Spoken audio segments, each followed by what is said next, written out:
জীবনে মানসিকভাবে শক্ত হওয়াটা খুব দরকার। আপনার ভেতরটা যতই নরম হোক না কেন, আপনাকে বোঝাতে হবে আপনি একজন শক্ত মনের মানুষ। শক্ত হতে না পারলে আপনাকে প্রতিনিয়ত ঠকতে হবে।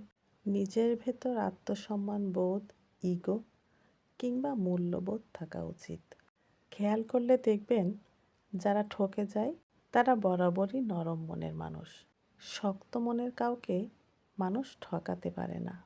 সব কিছুই রিভেঞ্জ অফ নেচার অর্থাৎ প্রকৃতির প্রতিশোধের উপর ছেড়ে দিতে নেই।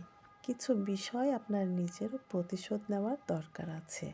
যে আপনাকে যতটুকু অবহেলা করে, কষ্ট দেয়, তাকেও সেই পরিমাণ কষ্ট কিংবা অবহেলা ফিরিয়ে দেওয়া উচিত। জীবনে ভালো থাকার জন্য হলেও একটু কঠোর হওয়া দরকার। যে কোনো কিছু সহজে পেয়ে গেলে মানুষ মূল্য দিতে জানে না। মানুষ হিসেবে আপনি সহজ হতে পারেন, তবে সস্তা কিংবা সহজলভ্য হতে যাবেন না। যে আপনাকে যতটুকু দেবে তাকে ততটুকুই ফিরিয়ে দিতে শিখুন, হোক সেটা আঘাত কিংবা ভালোবাসা।